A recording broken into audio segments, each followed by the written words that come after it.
Bien, d'abord, félicitations pour le groupe Cosmos parce que, vous savez, quand Québec en forme s'est déployé à travers le Québec il y a plusieurs années, ils ont voulu s'enraciner dans les régions par des organismes qui allaient être dans le milieu, intégrés, travailler en synergie. Puis, dans ma région, il y a Gros-Étoile-Fjord, il y a d'autres où Lac en forme. Mais le vôtre est assez structuré, sincèrement. Non? Il est assez impressionnant. Puis, félicitations.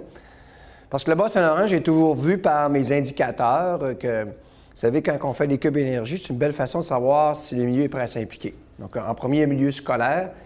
Puis les deux régions qui atteignaient 100 des écoles qui participaient au programme des cubes, qui était une surcharge pour les enseignants, c'était la région du Saguenay-Lac-Saint-Jean et du Bas-Saint-Laurent. Donc, c'est pas pour rien, on est face à face. Hein, vous savez, d'abord juste de l'autre côté. Ça nous paraît un pont. Fait entre les deux, là, puis on serait frères et sœurs. Donc, merci aujourd'hui de me donner la chance d'expliquer un peu la mesure de l'heure. Au Québec, on bouge au cube. C'est un programme qui est audacieux parce que, vous savez, la façon dont ça s'est produit, c'est que nous, vous le savez, le programme des cubes énergie, c'est dans les écoles depuis maintenant 10 ans. On a commencé tout doucement avec 350 écoles et tout à coup, on a atteint 1450 écoles primaires, donc tout près de 400 000 enfants sur les 500 000 qui ont primaire, qui, durant le mois de mai, écœurent leurs parents à faire des cubes avec eux, parce que les parents chialent un petit peu. Mais on a fait des sondages. C'est important que vous connaissiez les données, parce qu'on entend plein de choses sur Facebook et compagnie, là, mais bon, les vraies choses, c'est quoi? Il se fait environ au-dessus de 100 millions de cubes par année, OK, par 400 000 enfants, accompagnés de leurs parents et grands-parents, parce qu'on a mesuré les cubes et on se rend compte que 63 des cubes sont faits par les parents et grands-parents qui accompagnent leurs enfants. Donc, les parents, ils chialent, mais ils font pareil. C'est une bonne nouvelle, tu sais. Et quand on a fait un sondage auprès des parents, savoir est-ce que vous aimez faire des cubes avec vos enfants, 91 nous ont répondu qu'ils adoraient ou qu'ils aimaient. Puis il y a 9 qui n'étaient pas contents. C'était mes chialeux qui étaient regroupés sur Facebook, qui chialent après moi. Ça pour vous dire que c'est pas facile d'amener des changements dans une société, mais moi, je sais une chose, c'est que le changement passe toujours par l'éducation. Parfois, il est parental, hein, ce changement. Parfois, il est par l'éducation, par l'école. Parce que je dis toujours que l'école, c'est le filet de sécurité d'une société. C'est là que tu peux corriger les problèmes sociétals. Et il y a 30 ans, les écoles primaires avaient levé la main pour relever les défis de l'environnement en disant à nos enfants qu'il fallait récupérer et protéger l'eau. Ce n'est pas les entreprises, là, ni les gouvernements qui avaient fait le premier geste. Ce sont des enseignants, le personnel des écoles qui allaient finalement commencer à amorcer cette culture environnementale. Donc, l'éducation avec les deux générations qui avaient l'esprit beaucoup plus vert, et quand ils sont rentrés dans notre société, bien, ils nous ont tous aidés à prendre un virage vert. Et aujourd'hui, tout le monde est prêt à faire sa part pour l'environnement. Donc, un changement social, là, ça ne s'impose pas. Ça passe toujours par l'éducation. Donc, il est arrivé les données sur l'obésité chez les enfants. Mon recul, à ce moment-là, il y a 10 ans, mais mon recul, il y a 12 ans. Je venais de terminer mon dernier défi Pierre Lavoie dans ma région. C'était la 4e édition, je l'ai fait 4 fois. Puis, j'avais décerné un problème. Les maladies génétiques comme celles de mes enfants, l'acidose lactique, chez nous, il y en avait d'autres, là, comme la tyrosinémie, la cystinose, la mucolipidose, la Charlevoix-Saguenay, la polyneuropathie, la fibrose kystique. Donc, au Québec, il y en a à peu près 850 maladies génétiques orphelines. Là, je me rendais compte qu'il était orphelin du système de santé, qui, lui, était organisé et préoccupé à essayer de guérir des maladies qu'on pourrait prévenir par nos comportements. Donc, finalement, il y avait un éléphant dans la pièce qui était immensément obèse, qui n'avait aucun intérêt à maigrir parce qu'il y a plein de gens qui s'en nourrissaient. C'était le système de santé, qui vient d'atteindre 39 milliards de nos impôts et qui est rendu à 53 de nos impôts qu'on paie et atteindra 70 de nos impôts en 2030. Ça, même, vous ne voulez pas, là, on va se rendre à 70 en 2030, donc dans 12 ans seulement. Donc, les impôts que vous payez, 70 se diriger vers la santé. Je dis aux jeunes dans les écoles, non, allez travailler en santé, l'avenir est là, le travail est en santé, voyez donc. Donc, moi, je voyais que les maladies génétiques qui naissent avec, eux n'ont pas le choix, sont mal servis par le système, qui est organisé et surtout préoccupé à essayer de s'occuper des gens qui, finalement, on aurait pu l'éviter. Donc, il fallait cet quel éléphant, sans le discriminer, sans accuser, parce que les gens qui étaient malades, c'était pas de leur faute, ils ne l'avaient pas reçu dans leur éducation. Il ne faut jamais blâmer les gens. Vous savez, moi, je n'ai pas reçu cette éducation de ne pas fumer. Est-ce qu'il y a, on me l'a dit un petit peu, mais manger 5 portions de fruits et de légumes par jour, puis bouger 1 heure par jour, on ne l'a pas reçu. C'est bien de voir là, mes parents m'ont jamais dit ça. Aujourd'hui, une fois qu'on le sait, on le transmet. Donc, il faut préparer les nouvelles générations. Donc, quand on a lancé le grand défi, c'était sur cette préoccupation, commencer par l'éducation le plus tôt possible au primaire et attendre, être patient. Dans 20 ans, ce seraient tous des adultes, dirigeants d'entreprise, travailleurs, citoyens qui votent. et on ferait comme l'environnement. On changerait la culture. Ça s'en vient. Mais quand est arrivé le succès des cubes énergie, où les enfants, là, en passant, les cubes, les enfants adorent en faire. C'est pas un problème. Le problème, c'est pas l'enfant. C'est souvent les gens qui sont autour. Puis les écoles qui lèvent la main chaque année, moi, ce qui m'a surpris, l'année, il y a à peu près 3 ans, au Québec, on est en mesure de pression et les enseignants ne devaient accepter aucune tâche supplémentaire. Et le grand défi, c'était une tâche supplémentaire. Bien, cette année-là, les écoles ont inscrit encore plus. Il y a encore eu plus d'écoles que les autres années en inscription. Mais même on se dit, il va se faire moins de cubes. Non, on a atteint quand même un record. Ça nous démontrait que les enseignants et le personnel des écoles sont là pour les bonnes raisons. Quand c'est bon pour l'enfant, ils vont le faire. T'sais. Donc moi, ça me rassurait. Et aujourd'hui, on grandit avec ça. Et là, on était approché par le gouvernement nous disant, bon, Pierre, le cube, on pourrait être tout seul l'approprier. Je dis non, pas question. Le cube, il nous appartient, puis il faut le protéger. Il est ludique, il est le fun, il est agréable. On ne le rendra pas plate, là. T'sais, on veut le rendre agréable, il faut le garder agréable. Donc, mais on aimerait ça l'utiliser pour peut-être essayer de faire bouger les jeunes 1 heure par jour. Ah, là, ça, c'est venu chercher mes valeurs. Parce que moi, je connaissais les normes de l'OMS, qui nous dit qu'un enfant au primaire doit bouger minimalement 1 heure par jour. Puis si le cube pourrait servir à motiver l'école et les enfants à bouger 1 heure par jour puis atteindre la norme de l'OMS, j'en serais le gars le plus heureux sur la planète. Là. Je dis, OK, là, on a brainstormé avec les gens du ministère. Comment vous feriez ça le grand défi? Bien, ça prend de l'accompagnement, ça prend du financement, ça prend du matériel, il faut que ce soit sérieux, là. Nous, on ne prêtera jamais le cube si vous n'êtes pas sérieux. Fait qu'on les a poussés à mettre du financement, à avoir du matériel, de l'accompagnement. On n'a pas tout ce qu'on voulait en passant, parce que ça s'est annoncé un peu trop tard. Ça aurait pu être annoncé beaucoup plus tôt que ça. C'est arrivé un peu dans les écoles, un peu de travers. L'information est un petit peu biaisée. On donnait les choses, mais ce n'était pas assez clair, selon moi. Okay, je me mettais dans la peau d'une école qui reçoit, OK, est-ce que vous êtes capable ou est-ce que vous acceptez de relever le défi de faire bouger les enfants 1 heure par jour, tous les jours, toute l'année? Moi, je savais que c'était une tâche énorme, là. Je me suis dit, bon, le prof d'éducation physique, il ne réussira pas tout seul. C'est impossible. Donc, ça prend tout le personnel qui s'engage. C'est là qu'on s'est mis à réfléchir. On s'est dit, OK, bon, on va donner des outils, du matériel. Ça prend du financement, OK? Et de la libération. Je viens de vous dire, de la libération. Libérer un enseignant pour qu'il accompagne les autres, pour être capable qu'il puisse faire la tâche. Ça, on n'a pas réussi à l'avoir parce qu'on s'est pris trop tard, puis libérer des enseignants, quand on ne le dit pas à l'avance, il faut le dire au mois de mai pour que ce soit applicable et faisable. Donc ça a retardé un peu, puis ils n'ont pas voulu le mettre obligatoire. Moi, je n'étais pas content. J'ai voulu reculer, disant je me retire. Je vous dis parce que j'avais, moi, un plan de match pour que ça marche. Il y avait des éléments de succès, puis il fallait qu'il soit là. Celui-là, ils n'ont pas voulu le mettre obligatoire. Mais ne vous en faites pas. Dans la prochaine année, ça va être une mesure il va y avoir une partie du budget qui devra servir à la libération d'un enseignant pour accompagner les autres de l'école pour atteindre la mesure. On s'est dit, comment on peut faire dans une école pour faire bouger les jeunes 1 heure par jour? Oui. Il y a les récréations, mais moi, les récréations, j'aime pas trop ça des récréations où on organise les récréations. Vous savez, moi, je suis plus du modèle mettre la cour de récréation agréable et non stérile. Vous savez, c'est quoi une cour de récréation stérile?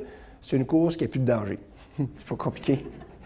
Donc, il n'y a plus de danger. Donc, il n'y a plus rien. T'sais, tout était enlevé. Il n'y a plus de danger. C'est sûr que l'enfant ne sera pas mal, mais c'est plate. Vous savez, dans ma commission scolaire à Jonquière, ils sont sortis avec un communiqué à toutes les écoles en leur disant « Interdit de faire jouer les jeunes sur les buttes de neige. » Bien, voyons donc. C'est sûr que c'est des partenaires pour moi, les commissions scolaires, mais je ne peux pas laisser passer ça. Donc, j'ai commenté en disant que ça n'a pas d'allure, là. Est-ce que vous connaissez la littératie physique? La littératie physique, c'est quoi? C'est le développement moteur, des habiletés motrices fondamentales du jeune qui doit développer entre 0 et 10 ans. Ça se passe là. Ça ne se passe pas après, ça se passe avant. Donc, pour ça, il doit être capable de sauter, culbuter, être en équilibre, tomber, frapper, attraper. Des choses simples. Donc, ça dans une cour d'école, si on aménage l'environnement pour qu'ils puissent tout faire ces gestes, vous n'êtes pas obligé d'avoir des choses organisées. Les laissez-les libres, mais avec de l'équipement qui fait que, naturellement, ils vont le faire. T'sais. Puis les deux petites filles qui veulent socialiser ensemble, j'ai aucun problème avec ça. Moi. Je me dis, il faut que ce soit agréable. Il faut vraiment que ce soit agréable pour eux. Il ne faut pas que ce soit contraignant. Donc après ça, tu dis, OK, mais là, s'ils ne font pas la récréation, la deuxième, là, il reste quoi? Bien, il reste là, du midi. Après ça, là, il y a le transport actif. Donc, je dis aux parents, arrêtez de leur conduire vos enfants à l'école avec vos autos. Vous les programmez à la sédentarité. T'sais. Parce qu'est-ce que vous pensez qu'ils vont vous demander quand ils vont aller au cégep? Ils vont le voir en auto. T'sais. Donc, les stationnements au cégep sont pleins d'autos. parce qu'on habitue les jeunes à prendre un auto pour aller à l'école. On peut faire autrement. Donc, tout ce modèle qui doit évoluer, on s'est dit dans la classe. Ça, c'était le nerf de la guerre. On s'est dit, il y a les titulaires qui pourraient peut-être se mettre à contribution parce qu'on le voyait à certaines écoles du Québec, il y a beaucoup de titulaires qui tassent les bureaux puis qui font bouger les jeunes directement dans la classe. Puis d'après moi, ils ont lu les mêmes études que moi, probantes, qui démontrent que quand on fait bouger un jeune 15 minutes, il revient beaucoup plus concentré, beaucoup plus captif à recevoir de l'information. Donc, c'est très prometteur pour sa réussite éducative. Et c'est pour moi qui le dis, là, c'est des études assez probantes. Puis là, je suis allé voir un chercheur dernièrement, puis juste pour vous donner un petit peu plus de viande là-dessus, là, où les titulaires ont tout avantage à faire bouger leurs élèves dans le 1 heure. Tantôt, je reviendrai avec un modèle là, que j'aimerais appliquer au Québec. Là. Donc, il s'appelle Louis Bérère, c'est un chercheur de l'Institut de cardiologie de Montréal que j'ai rencontré. Je devais le voir 20 minutes, mais j'ai été 4 heures avec là, parce que c'était trop intéressant. Là. Il nous expliquait que dans votre frontal, votre décisif, c'est là qu'est votre jugement, votre prise de décision, votre rapidité à exécuter. C'est là que tout se passe. Okay? C'est dans votre frontal ici devant. Donc, c'est là que vous êtes alerte, vous avez un jugement, vous prenez des décisions. Ça, c'est une affaire qui est très allumée, sauf que quand vous vous mettez à bouger, il y a un flux sanguin qui augmente. Ouais, dans cette partie-là, l'enfant devient beaucoup plus allumé, beaucoup plus vif, beaucoup plus clair d'esprit et beaucoup plus attentif. S'il va trop haut, il tombe, on appelle ça l'anaérobie. À ce moment-là, tout ça s'éteint. Donc, ça se passe dans la zone d'endurance. Donc, quand l'enfant bouge, on allume cette partie frontale qui est extrêmement importante pour la créativité, le jugement et la prise de décision. Puis les habiletés motrices également. Donc, on se rendait compte que quand on fait bouger les jeunes 15 minutes, ils sont beaucoup plus concentrés. Je sais qu'il y a des écoles qui le font. Ils font bouger les jeunes 15 minutes puis ils les ramènent 45 minutes en classe. Donc, moi, je rêve à des écoles 45-15. C'est quoi les écoles 45-15? 15 minutes de cours, 15 minutes de récréation. 15 minutes de cours, 15 minutes de récréation. 15 minutes de cours, 15 minutes de récréation. Ça existe dans les pays scandinaves. Là. Puis les enfants performent. Ils ont moins d'heures de pédagogique, mais ils scorent mieux. Donc, il y a beaucoup de données qui nous confirment que... Mais ça veut dire changer la pratique. Ça veut dire que là, on n'est plus que le prof d'éducation physique. Là. On est avec la titulaire qui, elle, dans sa classe, fait bouger mes jeunes. Mais là, j'ai pas l'espace. Vous avez raison. Il n'y a pas assez de place. Vous n'avez pas de place dans vos classes. Il n'y a pas de rangement. C'est pas assez haut, c'est pas assez éclairé, c'est mal ventilé. Donc, on en est conscient. C'est pour ça que le lab école, là, c'est une autre affaire qui est en train de partir pour revoir tout le modèle de la classe pour que cette classe, maintenant, puisse aider l'enfant dans sa réussite éducative et l'enseignant, bien entendu, à bien faire son travail. Ça ne se fera pas en claquant des doigts, mais ça se fait dans des programmes comme celui-là, la mesure de l'heure, ou à l'école, il y a des volontaires. Je remercie les 430 écoles primaires. Le ministère ne croyait pas en passant. Ils ont dit, si on a 200 écoles, on va être bien contents. On attend 430. Puis nous, ça nous rend heureux parce qu'on se dit, ils sont encore volontaires sur le terrain. Mais moi, je ne voulais pas vous décevoir en vous disant, on vous a promis du financement, de la libération, on vous a promis d'avoir des outils. On a essayé de vous donner les meilleurs outils possibles. On a fait un sondage là, qui vient d'arriver depuis une semaine. On l'a regardé. On a eu vos commentaires pour ceux qui l'ont fait. On est super contents des résultats. Bien entendu, on est conscient que c'est un défi. Bien entendu, la deuxième année, on amènera des correctifs pour être en mesure qu'un jour, ce soit quelque chose de normal. Mais moi, là, je sais là, que ça ne se fera pas en claquant des doigts, puis ça ne se fera pas dans la facilité, mais ça va se faire dans l'accompagnement puis dans le support. Souvent, au Québec, on a mis des mesures dans les écoles, mais souvent, on n'a pas accompagné nos enseignants. Puis on manquait d'accompagnement ou pas de financement ou pas d'outils. T'sais. Je dis souvent aux gens, vous savez, dans une école, tu as une personne qui est un prof d'éducation physique, une formation universitaire, là, pour faire bouger nos jeunes, là, puis il n'y a pas d'outils. Je regarde les gymnases, parce que je dis souvent aux gens, moi, là, je ne suis pas dans les bureaux. Là. Je passe ma vie dans les gymnases. J'étais à Louisville la semaine passée. La veille, j'étais à Drummondville. J'ai visité tous les modèles, les beaux modèles, les pas beaux modèles, ceux des anciens modèles, les nouveaux modèles, ceux qui ont bien réussi, ceux qui ont mal réussi. C'est vous à qui je parle? Toujours aux enseignants. Parce que moi, mon feedback, c'est les anciens. Puis les deuxièmes, c'est vous, c'est qui? C'est les petits pits. Ils nous parlent, les autres. Hein? Vous savez, à Louisville, la semaine passée, un gymnase extraordinaire, un des plus beaux du Québec. Là. 3 architectes qui ont travaillé avec le même budget, 2 700 000 là, ils ont construit un gymnase double, acoustique, en bois, avec des fenêtres, un plancher. Ça coche, là. C'est impossible. Et chez nous, ça a coûté 3 millions, puis c'est pas comme ça. Là. Ils ont vraiment réussi quelque chose d'extraordinaire. Là, je posais la question aux enfants, mais votre gymnase, comment vous le trouvez? Il est extraordinaire, mais on n'a pas assez de buvette d'eau, on a juste une. Ils nous parlent, les enfants. Leurs besoins, là. Puis en fin de semaine, j'étais avec un enfant qui est à l'école du millénaire, on avait sûrement entendu parler à Saguenay, à la baie. C'est une école extraordinaire. Puis je parlais aux jeunes, puis qui étaient chez nous, je dis puis ton école, tu l'aimes? Oui, mais sauf que je retournerai à mon ancienne école. Voyons donc, c'est une école modèle au Québec, là. J'ai visité, elle est vraiment wow. Mais à l'extérieur, ils ne veulent pas qu'on joue parce qu'il y a trop de danger, fait qu'on n'a plus le droit de faire plein de choses. Puis à notre ancienne école, on pouvait faire plein de choses à récréation. Il trouvait plate son école à cause de ça. C'est un garçon. Vous voyez, aimer l'école, là, c'est plein de choses. C'est la couleur des murs, c'est un personnel souriant qui a un environnement extraordinaire. C'est un enfant qui, finalement, a une cour de récréation qui lui parle. T'sais. C'est plein de petits éléments. Puis vous les connaissez, ces éléments-là, les enseignants, puis le personnel, puis les enfants aussi, ils le savent, puis ils nous parlent. Donc, quand on est à revoir un modèle, comment on le fait? Il faut le faire avec eux. Donc, moi, aujourd'hui, la mesure, c'était quelque chose qui est venu me parler, puis on a accepté de faire un deal avec le gouvernement, ils disent, on va vous supporter. Donc, Force 4, c'est pour appuyer la mesure. On n'est pas les seuls, il y a plein d'organismes au Québec qui viennent appuyer ces mesures. On a d'ailleurs parti la petite XP cette année, où on a fait un entente avec 16 centres de ski de fond. Il y en aura probablement 26 ou 30 l'an prochain. On a acheté 1000 paires de skis de fond qu'on a donné au centre pour qu'ils puissent faire bouger les jeunes. Le centre a accepté de donner la gratuité en tout temps aux enfants de 12 ans et moins. Donc, les jeunes peuvent aller skier avec les écoles. C'est gratuit pour les skis, c'est gratuit pour l'entrée, puis c'est gratuit encore la fin de semaine. Donc, on a parti une activité parascolaire d'hiver pour les écoles, où avant, c'était limité pour les écoles, parce qu'on sait le frein des écoles, il y en a 3. Le coût d'entrée, l'équipement et le transport, qui est le 3e. Donc, je vous donne des petits cues là, que vous pourriez peut-être faire chez vous dans la Bas-Saint-Laurent, parce qu'au Saguenay, on le fait, bien, vu qu'on est frères et sœurs en face. De même, on a rencontré Girardin de Drummondville avec, chez nous, c'est le transporteur, c'est Hugo Gilbert, Intercar, et ils nous ont donné un autobus. On l'a tout rénové, puis on l'a prêté au centre de ski, puis ils vont chercher les 9 écoles défavorisées côté 10 pour les amener à la montagne pour faire du sport d'hiver. Ça ne coûte plus rien de transport, plus rien d'entrée, plus rien de ski. Qu'est-ce qu'on est en train de faire? On est en train de faire un peu comme Cosmos. On colle tout le monde ensemble, puis on se dit tout le monde a une responsabilité. La ville, le centre de ski à côté, l'école, donc et les parents. Et finalement, si on travaille tous ensemble, on va réussir. Et quand les écoles, je reviens à la mesure, lèvent la main, puis il y en a 430 qui s'inscrivent, là, puis qui font le programme en sachant très bien que c'est toute une tâche, là, bien, je vous applaudis. Puis je disais aux écoles, souvent, Pierre, ça va être difficile. Asseyez-le. Lancez-vous. On vous donne du financement. Essayez, vous allez voir, peut-être que ça va mieux aller que vous pensez. Puis après ça, on va les valider avec vous. C'était quoi vos contraintes? C'est comme ça qu'on essaie un projet. Mais si on attend d'être parfait, on ne fera jamais rien en passant au Québec. Là. Donc, je remercie les premières écoles qui ont été les premières à faire le premier pas. C'est pour ça que je serai toujours derrière vous à vous appuyer. Maintenant, on ira beaucoup plus loin, bien entendu. L'an prochain, il y aura 150 nouvelles écoles qui vont s'inscrire. C'était confirmé dans le dernier budget. Le but, c'est d'atteindre au moins la moitié des écoles bientôt, qui auront du financement, du support pour être en mesure de faire bouger les jeunes 1 heure par jour, tous les jours.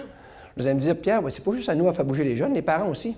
Eh oui, les parents aussi ont une responsabilité, la municipalité. Les parents, il faut les ramener un peu à ce besoin que l'école a d'avoir un parent qui s'implique dans l'éducation de son enfant. C'est pareil pour la lecture, c'est pareil pour les devoirs. Vous savez, hier, moi, je faisais de l'ECR avec ma fille. J'ai appelé tout à l'heure, j'ai envoyé un texto. Là, Juliane, n'oublie pas, demande à ton prof c'est quelle page que tu lises. Parce qu'hier, elle ne connaissait pas ces pages. Là, je ne sais pas, j'ai oublié de le prendre en note. Parce que son examen de matin, en montant à Montréal, je vais y parler pour... Bien, c'est ça. Je ne suis pas chez nous, mais je suis avec elle. Je me préoccupe, je dis que c'est important, puis quand elle réussit, je l'applaudis.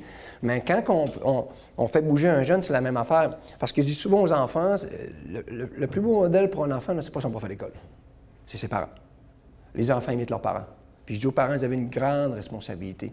Quand il y arrive des programmes où on vous demande de faire des cubes énergétiques avec vos enfants, aller marcher avec votre enfant, là, puis là, je vous entends chialer, là j'ai un problème. Tu sais, là, j'ai un gros problème. Mais j'ai pas le temps. Moi, là, je peux vous dire, là, j'ai vraiment pas le temps. Là. En bac dans mon auto, là, viens faire une run une semaine avec moi. Là. Tu vas sortir brûlé. Puis tu vas te rendre compte que j'ai eu le temps de m'entraîner parce que je l'ai rentré dans mon horaire, 30 minutes. Ce matin, j'étais allé courir 1 heure à 6 heures du matin jusqu'à 7 heures. J'avais une conférence de presse à Saguenay. J'ai pris le traversé. Je suis ici. Je monte à coucher à Montréal ce soir. On est capable de rentrer dans notre horaire. Je ne peux pas dire je ne le fais pas, c'est à cause de lui, c'est à cause... Non, non. Moi, qu'est-ce que je suis prêt à faire pour améliorer la situation? Donc, ce programme, je le répète, je remercie les écoles. Je sais que le Bas-Saint-Laurent a participé, il participe beaucoup. Je remercie la FEPEC, la Fédération des profs d'éducation physique du Québec, avec Jean-Claude Drapeau, un grand leader, un grand conciliant. C'est un gars qui, d'ailleurs, qui vient d'ici, je pense, c'est un gars de Rimouski. Moi, je l'adore, c'est un grand diplomate. On fait avancer les choses ensemble. Il m'explique un peu le terrain. Vous savez, moi, je suis un gars qui, bon, il apprend. Je ne suis pas un prof, moi, mais j'en sais pas mal d'affaires, là. Puis j'ai des informateurs, des gens qui me donnent la bonne information de terrain, les bonnes choses, les vrais besoins. Puis j'essaie finalement de les supporter du mieux que je peux. Puis aujourd'hui, avant de passer le petit vidéo, terminé, parce que je pense que j'ai dépassé mon temps, je parle beaucoup, je voudrais vous parler de quelque chose qui me préoccupe personnellement, qu'on appelle l'inclusion. Vous savez, j'ai une grande préoccupation, elle est quotidienne, puis même, je l'ai vécu même la fin de semaine, pas juste la semaine. L'inclusion, c'est quoi? L'inclusion, ça veut dire qu'on a un enfant, peu importe sa race, sa couleur, sa capacité, son handicap, on doit le faire bouger 1 heure par jour. Donc, ça veut dire que peu importe l'enfant que j'ai devant moi, le modèle autour de lui doit être un modèle inclusif. Au primaire, je remercie tous les enseignants qui font d'ailleurs la mesure. C'est pas pour rien que la mesure fonctionne, là. D'ailleurs, puis on a autant d'écoles qui s'impliquent. Parce que les écoles au Québec, au primaire, ils l'ont compris. On doit faire bouger les jeunes, tout simplement, pour maintenir leur corps en santé. Point. Ça s'arrête là. Pas pour gagner une médaille là, au cross-country scolaire, là. Pas pour être le meilleur au hockey, non, non. Tu dois dormir 8 heures par jour, boire 8 verres d'eau par jour, tu dois bouger, bien entendu, 1 heure par jour, et tu dois manger 5 portions de fruits et légumes par jour. Tiens. Donc, tu dois avoir ce principe. Les enfants le savent très bien. Je vous dis, dans les écoles primaires, je leur pose la question, c'est systématique. Là. Okay? Je ne sais pas si c'est comme ça ici, là, mais moi, à Montréal, peu importe, ils savent. Qui leur dit? Les enseignants. C'est fait. Maintenant, donc, on a un modèle inclusif. Tout le monde est inclus dans la mesure. Okay?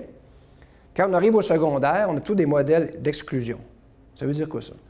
Ça veut dire qu'on a des ligues de volleyball, de basketball, de football et tout ça. Ça, c'est des ligues où on a finalement, on veut faire régner l'école par un sport. T'sais. Donc, si tu as une équipe de basketball, bien, tu veux qu'elle gagne pour avoir une bannière dans le gymnase, pour finalement passer dans le journal, parce que les écoles publiques sont en compétition contre les écoles privées, puis là, c'est important de rayonner. Mais les jeunes, l'équipe qui gagne, OK, ça m'intéresse, mais derrière, ces jeunes, il y en a combien dans l'école qui bougent? Ça m'intéresse beaucoup. Puis quand on met un système comme ça pour rayonner, oui, ça rayonne, une équipe qui gagne. Mais ma préoccupation, moi, c'est les autres. C'est toujours les autres. Puis quand je regarde au Québec, on a beaucoup un modèle d'exclusion, où on fait beaucoup de ligues pour... Oui, je suis d'accord avec ça, mais je dis souvent à ma fille, de ton équipe de volleyball, là, quand tu vas arriver au cégep, là, elle est où? Elle n'existe plus. Et là, on assiste, même chez ces jeunes qui bougent au secondaire, là, clac, une chute drastique au cégep. Donc, on part du primaire, ça chute au secondaire et ça chute radicalement au cégep. Revoir le modèle, l'amener plus dans un modèle norvégien, qui, eux, pourtant, nous battent aux Olympiques. Hein? Ils disent, mais non, Pierre, c'est impossible. En Norvège, je dois prendre des bébés, là, dès leur naissance, il doit avoir un commanditaire McDonald's qui accoche une bâche dessus, puis lui, on le supporte, on le commandite, et il va être un champion plus tard. On va le repérer, on va faire des tests physiologiques, pas du tout. Vous savez, en Norvège, c'est interdit de faire des compétitions à 14 ans, dans tous les sports. 5,3 millions d'habitants qui ont battu le Canada avec 37 millions d'habitants. On a l'hiver comme eux, là. OK? C'est dit, OK, on va vous expliquer leur modèle. Leur modèle, c'est que c'est interdit de faire des compétitions à 14 ans dans tous les sports. OK? Ils doivent apprendre 5 sports à 14 ans. Puis tout le programme sportif des écoles primaires et secondaires aussi là, est basé sur 2 prémices. OK? Le plaisir et les amis. Point. Rien d'autre. Aucune d'évaluation, de comparaison. Tu es dans le développement de l'humain. Okay? Le sport permet de développer, mais surtout, c'est des valeurs que tu vas avoir toute ta vie. Il y a 14 ans, bien entendu, vu qu'ils sont très, très nombreux à faire du sport pour le plaisir entre amis, puis on ne les mesure pas parce qu'on ne les discrimine pas, puis on ne les tasse pas parce qu'on n'a pas de système d'exclusion, on a un système d'inclusion, bien, ils se ramassent avec la crème, puis finalement, ils vont aller aux Olympiques, puis ils vont nous battre froid, radicalement. Je demandais à Alex Harvey il y a 2 semaines, puis j'étais avec lui pendant 3 heures, je disais, Alex, combien les Norvégiens auraient pu amener d'équipes aux Olympiques comme il y avait 4 équipes? Il y avait 3 autres équipes aussi fortes que ceux qu'on a aux Olympiques qui n'ont pas pu venir parce que maintenant, ils peuvent être tout le monde. Là. Puis nous, quand je regarde Alex Harvey, le seul que je vois derrière lui, c'est son père il y a 30 ans. Puis le prochain, là, ça va être son fils à Alex dans 30 ans. Ouais, voici le modèle américain. Au Québec, on a le Canada a le même modèle que les Américains. Exclusion, compétition, le jeune est bon, on le supporte. Et là, on met une mesure d'exclusion. On dit souvent qu'un athlète olympique sur son passage va brimer 2000 enfants qui font pas le sport. Donc, pour moi, l'exclusion, elle commence où? À l'école. Tous ces modèles qui vont faire de l'exclusion. Si la petite fille joue au volleyball, on l'a invitée à venir faire à venir dans les équipes de volleyball au primaire. Parfait. On dit on aime ça parce qu'on va avoir plein de jeunes qui jouent au volleyball. Mais ce qu'elle ne sait pas, c'est que c'est pas bon nos services. Là. Pourtant, elle est dans le développement, là. Secondaire 1 et 2. Là. Si elle a de la misère à faire son service, là, bien, durant un tournoi, là, comme on a vu en fin de semaine, le coach arrêtera le jeu, changera le joueur devant tout le monde, humiliation devant tout le monde, baisse de l'estime de l'enfant. Tu sors parce que tu n'es pas bonne sur le service. On met la meilleure sur le service. Elle a point de faire des services, elle est bonne. C'est l'autre qui a point de faire des services, mais elle, on la sort. OK? Pourquoi? Pour gagner la médaille, puis la bannière qui sera dans le gymnase. Je suis plus capable d'avoir ça. Au primaire, on fait un effort incommensurable là, pour faire de l'inclusion. Puis on arrive au secondaire, on a des modèles d'exclusion. On perd plein de jeunes par ces modèles compétitifs. Nos grands défis, il n'y a pas de médaille, puis il n'y a pas de compétition. Il n'y a pas de chronomètre. Quand on fait courir vos jeunes au secondaire, on leur dit « pars de Québec, va-t'en jusqu'à Montréal », puis le but, c'est d'arriver au bout. Avec tes amis, tu vas avoir du plaisir avec tes amis. Que tu cours vite ou pas vite, c'est pas grave. L'important, quand tu vas réussir, tu vas être fier de toi. Ton estime de toi va augmenter. T'sais. Donc, ces modèles sont beaucoup plus inclusifs. Nous, ta boîte obèse ou être handicapé, tu peux faire la course. Mais dans les modèles d'exclusion, tu n'as pas ta place. On veut les bons. Puis souvent, on fait une pyramide et on tue finalement notre développement parce que ce qu'on voulait, finalement, on ne veut plus les autres jeunes. Parce que le jeune qui n'est pas très bon au service, on ne veut plus l'avoir. On veut surtout celui qui performe parce qu'il va nous faire rayonner. Aujourd'hui, ce n'est pas une dénonciation, c'est un constat. Puis je sais que les écoles, vous faites des efforts. Maintenant, pour moi, c'est de voir comment on peut, ensemble, travailler toute cette mesure qui est dans les écoles, où vous levez la main au primaire. Comment maintenant on relève le défi au secondaire? C'est le défi sociétal, maintenant, là, le travail il faut au primaire. Là. Vous le faites, félicitations. Puis je ne remercierai jamais assez les profs d'éducation physique, le personnel, les titulaires maintenant qui font leur part. Puis nous, on va continuer à développer des outils, puis à faire engager le gouvernement à supporter toutes ces mesures. Mais après, on devra regarder au secondaire comment on peut augmenter le standard, d'avoir le maximum de jeunes, puis faire comme le pays en Norvège, où finalement 94 % des enfants sont inscrits dans un club de sport la fin de semaine. 94 %. Moi, je me dis, est-ce qu'on est capable? Moi, je pense qu'on est capable. Là, c'est bien parti. Continuons à avoir nos écoles. Donnez-nous votre feedback, à savoir qu'est-ce qui marche pas, qu'est-ce que vous aimeriez changer. Puis nous, on va travailler pour engager le maximum de gens. Nous, CILIS, vont continuer de pédaler, on va continuer de parrainer. Puis au secondaire, on va les faire courir. Puis ensuite, je suis convaincu qu'un jour, on atteindra le point de rupture. Là. Puis souvent aux gens, tu sais, les médailles, la preuve là, que ça ne fait pas bouger le monde. Là. Les Américains, là, c'est eux qui ont gagné plus de médailles aux Jeux de Rio. Ils ont gagné 132 médailles. Puis c'est la société la plus obèse au monde. Donc, ce n'est pas les médailles qui font que une société bouge.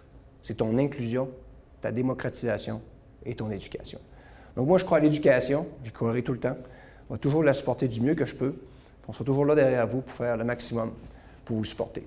Puis, félicitations à votre région qui, pour moi, j'observe mes chiffres, mes données, puis je vois une participation exceptionnelle. Puis quand j'ai vu Cosmos, je me dis, OK, c'est pas un hasard, parce que moi, je sais les régions dynamiques, là, et souvent, ils s'organisent. Hein? Puis vous êtes bien organisés, puis continuez à faire un bon travail. Donc, je vais vous présenter notre petite vidéo qui présente Force 4, donc la mesure.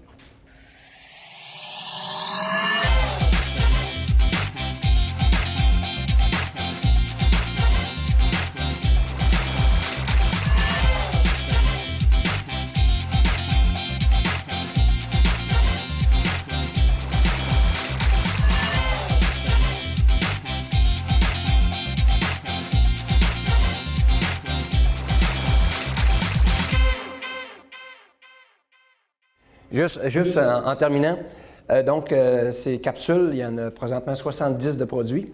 Il y en aura 150 au total, puis on a fait ça avec des professionnels. Et ça, vous allez sur le site de Force 4, ils sont disponibles pour les enseignants dans l'Atlas avec le tableau blanc pour faire bouger vos jeunes dans l'Atlas. Donc allez-y, c'est gratuit, ça ne coûte rien, puis la planète peut les utiliser si vous voulez. Là. Donc ça a vraiment été fait pour les titulaires. Il y en a de yoga, il y en a de tous les modèles. Souvent, les enfants adorent certains modèles, on peut les repasser. Puis vous pourrez peut-être faire ces classes 45-15, en passant une capsule avant, après 45 minutes, vous allez voir la différence pour enseigner ensuite. C'est bon. Merci.